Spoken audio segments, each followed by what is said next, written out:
자, 오늘 토요일 아침이고 또 우리에게 새로운 또 말씀으로 아침 식사를 우리 주님께서 준비해 주셨습니다. 마태복음 8장 23절에서 34절 말씀으로 하나님 말씀 나눌 때 하나님의 교훈을 담은 기도 제목 같이 한번 나눕니다. 따라 하십니다. 인생의 풍랑 속에서 믿음을 잃지 않게 하시고 끝까지 주님과 동행하는 삶을 살게 하소서. 아멘. 오늘 추운 날씨에 오신 여러분들을 서로 격려하면서 우리 축복하면 좋겠습니다. 주님과 동행하세요. 우리 인사합시다. 주님과 동행하세요. 사랑하는 성도 여러분, 우리 인생은요 바다를 항해하는 배와 같습니다. 그래서 언제든지 풍랑이 일어날 수 있는 환경에 처할 수 있습니다. 그런데 이 풍랑에는 여러 종류의 풍랑이 있어요. 하지만 크게 두 종류로 나눌 수가 있는데요. 하나는 외부에서 일어나는 풍랑이고 다른 하나는 내부에서 일어나는 풍랑입니다. 즉 우리 마음속에서 일어나는 풍랑이 있습니다. 그런데요, 외부에서 일어나는 풍랑보다는 내 안에서 일어나는 풍랑이 더 무섭다는 거예요. 오늘 그것을 가르쳐주고 있습니다. 물론 외부에서 일어나는 풍랑으로 인해서 내 안에서 풍랑이 일어나는 경우가 많이 있습니다. 그래서 서로 연결되어 있지만은 그러나 내 안의 풍랑을 잠재울 수만 있다면 외부의 풍랑은 이겨낼 수 있다는 것입니다. 그럴 수 있는 이유는 우리 인생의 배에 우리만 가는 것이 아니라 예수님께서 함께 가시기 때문이다라는 것입니다. 우리는 오늘 이 말씀을 통해서 우리 인생의 겉과 속을 뒤흔드는 폭풍을 잠재우시는 주님을 깊이 만나는 시간이 되기를 소망합니다. 첫 번째로 주시는 교훈, 우리가 마음에 새겨야 될 말씀은요, 폭풍 속에서 주님이 함께 하신다는 사실에 집중하는 믿음을 가져야 합니다. 우리는 문제의 폭풍을 만나면 그 문제에 막 집중하느라고 예수님이 함께 계신다는 사실을 인식하지 못할 때가 있다라는 겁니다. 이게 더 큰 문제라는 거죠. 풍랑이 얼마나 크냐가 아니라 주님이 나와 함께 계시냐를 모르는 것이 더 큰 문제다, 더 큰 풍랑이다라는 것입니다. 오늘 본문 23절을 보면 제자들이 예수님을 따라 배에 올랐다라고 기록되어 있죠. 그런데 큰 롤이 일어났다. 갑자기 감당하기 어려운 풍랑이 온 것입니다. 그런데요, 한번 생각해 볼 게 있어요. 제자들이 왜 풍랑을 맞이했습니까?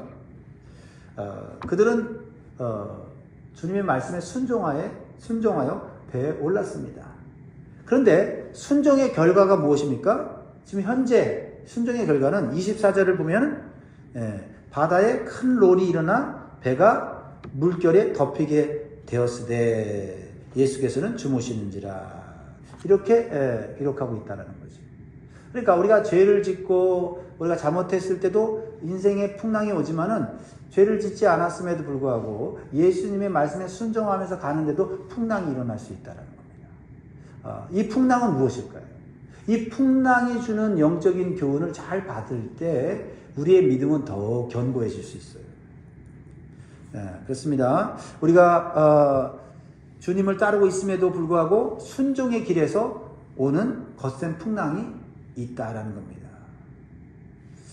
근데 오늘 이 제자들의 모습 속에서 제자들이 당혹스러울 수밖에 없었던 것은 뭐냐면 그 풍랑 속에서 예수님이 주무시고 계셨다. 주무시고 계셨다. 배 안에 물이 들어오고 죽음의 공포가 덮치는 그 순간에 예수님은 고요히 잠들고 계셨다라는 겁니다. 이 예수님이 잠들고 계신 것에 대해서 우리가 어떤 마음을 갖느냐가 이 폭풍을 우리가 쉽게 빠르게 넘어갈 수 있다는 겁니다. 예수님이 주무시는 걸 보면서 우리는 잘못 오해할 수 있죠. 예수님이 우리가 당하는 폭풍에 대해서 관심이 없으신가 섭섭할 수 있고, 예수님은 이 폭풍을 해결할 수 있는 능력이 없으신가 라고 해석할 수도 있다 이 말이죠. 그렇죠? 우리가 당하는 경제적인 폭풍, 관계의 폭풍, 어떤 삶에서 오는 여러 가지 고통의 폭풍이 올 때 주님이 주무시는 것 같은 그러한 느낌을 받았을 때 그것을 어떻게 해석을 하느냐가 중요하다라는 것입니다. 그렇죠? 주님, 제가 주를 위해 이렇게 헌신하는데 왜 폭풍이 온 것입니까? 왜 침묵하십니까? 라고 질문을 할 수 있다는 것입니다. 그런데 오늘 본문에서 배우게 되는 참된 신앙은 뭐냐면 폭풍이 없는 삶을 보장받는 것이 아니라 폭풍 속에서도 주님이 내 배 안에 계심을 믿는 믿음이다. 그러니까 눈에 보이는 폭풍보다 더 중요한 사실은 주님이 지금 나와 함께 배를 타고 가신다고 하는 동행의 믿음인 것입니다. 믿으십니까? 네. 오늘 풍랑 속에서 평안히 주무시는 주님의 모습을 보여주시는 이유는 그분이 무책임해서가 아니라 또한 능력이 없어서가 아니라 주님은 그 풍랑을 통제할 수 있기 때문에 주무시고 계셨고 그 풍랑이 결코 주님을 무너뜨리지 못하기 때문에 주무셨다라는 것을 우리는 깨달아야 될 점이 있습니다. 즉, 그 풍랑이 우리 주님을 무너뜨리지 못하듯이 주님과 함께하는 우리도 무너뜨리지 못한다라는 것을 우리가 믿어야 하는 것입니다. 사랑하는 성도 여러분, 지금 여러분에게는 어떤 종류의 풍랑을 맞닥뜨리고 계십니까? 그 풍랑의 크기와 강도가 중요한 것이 아니라 주님께서 나와 함께 하신다는 인식, 믿음이 더욱 중요한 줄 믿습니다. 오늘 여러분의 가정과 건강, 경제적 위기라는 외적인 폭풍 앞에서 왜 이런 일이 나에게 일어났는가 라고 우리가 생각하기보다는 나의 배에 주님이 함께 계시니 안전하다라고 선포하는 믿음이 여러분에게 저에게 있기를 주의 이름으로 축복합니다. 두 번째로 이 폭풍 속에서 주시는 교훈은 폭풍 속에서 먼저 해결해야 될 것은 마음의 두려움입니다 라는 거예요. 두려움보다 우리는 주님의 말씀을 더 크게 붙잡아야 한다라는 것을 가르쳐주고 있습니다. 25절 보세요. 당황한 제자들이 어떻게 합니까? 그 제자들이 나와 깨우며 이르되 주여 구원하소서 우리가 죽겠나이다. 이 죽겠다는 얘기는 모든 사람들의 공통적인 말인 것 같아요. 특히 한국 사람들이 더 잘 말을 하죠. 배고파 죽겠다, 힘들어 죽겠다, 졸려 죽겠다, 그렇죠? 지금 이 갑자기 찾아온 풍랑으로 인해서 이 제자들은 죽겠다고 지금 얘기를 하는 거죠. 그러면서 공포에 질린 제자들이 주무시는 예수님을 깨우면서 간구해요. 원망하듯이 깨우는 거죠. 주님, 지금 주무시고 계시면 어떡합니까? 지금 우리가 어떤 상황인지 모르십니까? 그죠? 그러자 주님은 일어나셔서 바다를 꾸짖기 전에 먼저 제자들의 마음을 꾸짖었다라는 겁니다. 26절에 어찌하여 무서워하느냐? 믿음이 작은 자들아 라고 말씀하십니다. 여기서 믿음이 작은 자라는 말은 믿음이 아예 없다는 뜻이 아닙니다. 하나님을 알기는 알지만 상황의 크기보다 하나님을 작게 보는 얕은 믿음이다. 여러분, 우리가 믿음이 있지만 때때로 풍랑을 만나면 믿음이 약해질 수가 있어요. 그렇죠? 우리가 항상 우리가 가진 믿음이 유지되는 게 아니에요. 유지되는 게 아닙니다. 그 믿음이 환경을 맞이했을 때 약해지는 믿음이 있다. 그래서 예수님은 현재의 상황보다 제자들의 마음을 먼저 다루기를 원하셨다는 거죠. 왜냐하면 폭풍 그 자체보다 무서운 것은 이미 폭풍에 지배당한 우리의 마음이기 때문에 그렇다는 거죠. 그러면 오늘 주님께서 여러분에게 질문하시겠죠. 지금 폭풍부터 먼저 다루어야 되겠냐? 아니면 너의 마음부터 다뤄야 되겠느냐? 질문하시겠죠. 두려움은 환경에서 오는 것이 아니라 말씀의 부재에서 와요. 여러분, 주님이 언제 말씀을 하셨나요? 예수님이 어제 말씀에 베드로 장로의 열병을 고쳐주시고 수많은 병자들을 고쳐주셨어요. 그리고 제자들에게 뭐라고 하냐면 건너편으로 가자고 하셨습니다. 이미 주님이 제자들에게 건너편으로 가자고 하는 말씀, 계획, 약속을 주셨다는 겁니다. 그러면 주님이 말씀하셨으면 건너편으로 갑니까? 못 갑니까? 가는 거죠. 그럼 건너편을 가는 과정 속에 일어날 수 있는 모든 일들, 상상하지 못했던, 예상하지 못했던 일들 주님이 다 해결해 주신다는 말씀 아닙니까? 그렇죠? 그거를 생각을 하라는 거죠. 건너편으로 가야 된다는 말씀 까먹고 현재 내 상황 가운데는 장애물, 폭풍, 이런 여러 가지 어려운 일들을 보면서 말씀을 까먹으면 그럼 어떻게 돼요? 당황하는 거죠. 예수님을 원망하는 거죠. 예수님이 침묵하는 이유에 대해서 답답해하고 괴로워할 수 있죠. 지금 이 제자들은 주님의 말씀보다 현재의 풍랑을 바라보면서 두려워 떨고 있는 겁니다. 제자들은 주님의 약속, 계획보다 눈앞의 파도를 더 크게 본 것입니다. 그래서 주님은요, 제자들의 작은 믿음을 책망하신 후에 그 다음에 바람과 바다를 꾸짖으셨습니다. 이 순서가 이 본문에 중요하다는 것을 깨닫게 합니다. 26절 같이 읽습니다. 시작.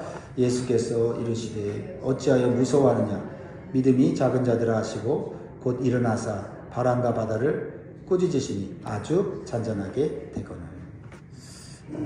이 자연의 굴복은 예수님이 만물의 주권자이심을 선포하는 사건입니다. 예수님은 풍랑 속에 잠들어 계셨다는 것은 풍랑이 문제가 아니라 여전히 이 풍랑 앞에서 두려워하는 이 제자들의 마음에 그 믿음에 더 관심을 가졌던 것 같아요. 그래서 주무셔서 이 교훈을 가르치신 것 같습니다. 그러므로 우리는 외적인 풍랑이 일어날 때 먼저 우리의 마음속에 풍랑을 잠재우는 것이 급선무예요. 하나님, 지금 이 풍랑부터 해결해 주십시오. 그러면 제 마음이 잔잔하겠습니다. 근데 주님은 네 마음부터 잔잔하게 해라. 그러면 이 풍랑은 해결될 것이다. 이렇게 말씀하시는 거죠. 그렇습니다. 여러분, 이 마음의 풍랑을 잠재우는 것은 주님께서 이미 주신 말씀을 붙잡는 거죠. 건너편으로 가자 했을 때 그 말씀을 붙잡으면 풍랑은 충분히 이겨나갈 수 있다라는 것입니다. 우리는 상황이 얼마나 심각한지를 아는 것보다 주님이 누구신지를 아는 믿음이 모든 두려움을 사라지게 한다라는 것을 결론적으로 보여주고 있는데 27절에 보니까 그 사람들이 놀랍게 여기르되 이가 어떠한 사람이기에 바람과 바다도 순종하는가 하더라. 어떠한 사람이기에, 예수님이 어떤 사람이기에, 어떤 분위기에 바다가 잔잔하는가, 바다도 순종하는가. 그러니까 우리 신앙생활은 예수님이 누구신가를 아는 것이 너무나도 중요하다. 사랑하는 성도 여러분, 세상에서 들려오는 불안의 소리들에 집중하지 말고 이 사람이 옳다, 저 사람이 옳다, 이렇게 해야 저렇게 한다, 그런 소리는 그냥 듣고 흘려보내고 주님의 말씀에 귀를 기울이시기 바랍니다. 상황에 대한 인간적인 해석을 멈추고 말씀이 내 상황을 해석하게 만드십시오. 그럴 때 비로소 우리는 환경을 압도하는 하늘의 평안, 그 큰 고요를 경험하면서 하나님이 원하시는 소망의 항구에 도달하게 될 줄 믿습니다. 세 번째로 주시는 교훈은 영적인 폭풍까지도 회복시키시는 주님의 권세를 믿으라는 겁니다. 외적인 폭풍보다 사실 우리의 삶을 망가뜨리고 파괴시키는 것은 우리 안에 있는 영적인 폭풍이에요. 이제 제자들은 바다에서의 큰 풍랑을 뚫고 건너편 가다라 지방에 도착합니다. 근데 거기서 또 다른 폭풍을 만나죠. 이 폭풍은 영적인 폭풍이에요. 28절, 또 예수께서 건너편 가다라 지방에 가시매 귀신 들린 자 둘이 무덤 사이에서 나와 예수를 만나니 그들은 몹시 사나워 아무도 그 길로 지나갈 수 없을 지경이더라. 자, 귀신에게 사로잡힌 자들, 영적인 문제 아닙니까? 영적인 폭풍 아닙니까? 인간의 내면과 인격이 파괴되는, 그렇죠? 그래서 어둠 속에서 사는, 귀신에게, 사단에게 얽매여 사는, 그런데 그걸 모르고 살아가는 거죠, 자신들이. 그것이 얼마나 많은 사람들에게 피해를 주고 있습니까? 그들의 행동과 그들의 말로 인하여서 수많은 사람들이 무서워서 피하고 도망가고 접근하지 못하는 그런 격리되어 있는 이 인생, 완전히 인간의 힘으로는 바꿀 수 없는 그 인생들을 보여주는 거거든요. 그렇죠? 우리의 인생에도 이 정도는 아니지만 그런 모습이 있지 않습니까? 얽매이고, 그렇죠? 통제, 귀신과 사단에 의해서 우리가 유혹당하고 통제받는 그런 삶. 그래서 깊은 상처, 끊어내지 못하는 죄의 중독과 습관, 끓어오르는 분노와 우울감이 우리의 인생을 사로잡아서 우리가 올바른 관계를 맺지 못하게 살아가는 경우가 많지 않습니까?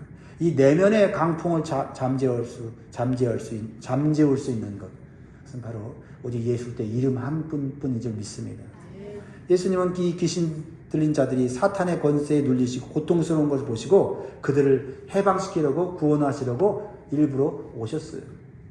그래서 귀신들은 예수님 보자마자, 예수님 뭐라고 안 했는데 예수님 보자마자 누구신지를 알아보고 소리쳐 두려워 소리쳐 살려달라고 합니다. 귀신들이 29절에 이에 그들이 소리질러 이르되 하나님의 아들이여 우리가 당신과 무슨 상관이 있나이까 때가 이르기 전에 우리를 괴롭게 하려고 여기 오셨나이까 하더니.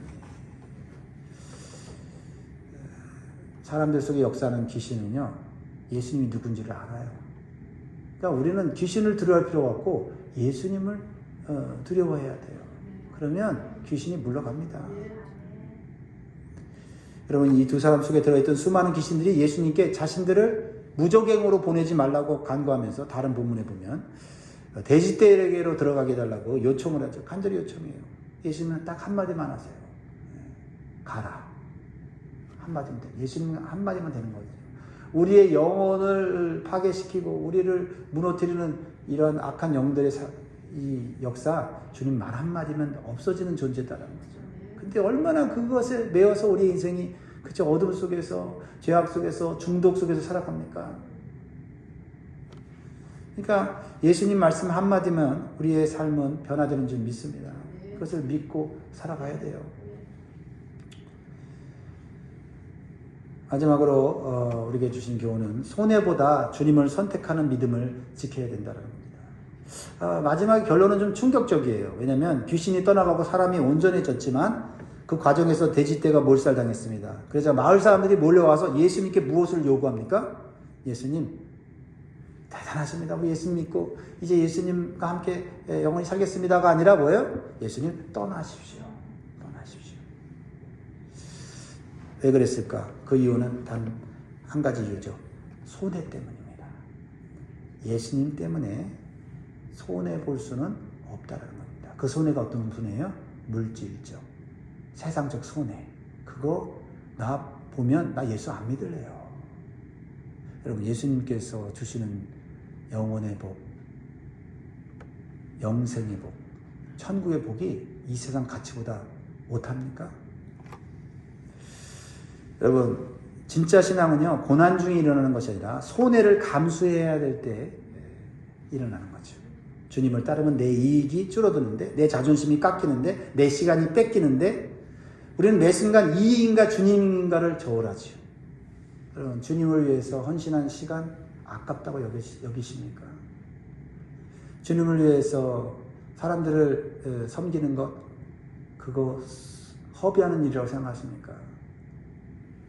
영혼을 구원하고 영혼을 살리는 것 이것이 가장 가치 있는 일이고 주님이 기뻐하시는 일이고 주님이 우리를 천국까지 인도하셔서 상부 주실 만한 일인 줄 믿으시기 바랍니다. 여러분 병을 고치려면 수술이 필요하고 수술 비용이 필요합니다. 수술 비용이 아깝다고 해서 병을 놔두면 죽고 마는 것이죠. 말씀을 맺겠습니다. 여러분 손해를 보기 싫어서 예수님을 떠나보내는 가다라 사람들의 어리석음이 우리의 모습이 되어서는 안 됩니다. 우리는 나의 이익보다 어떤 세상적인 물질보다 주님을 더 사랑하고 더 귀하게 여김으로 주님과 함께 영원한 삶을 사는 저와 여러분 되기를 주의 이름으로 축원드립니다. 기도하겠습니다.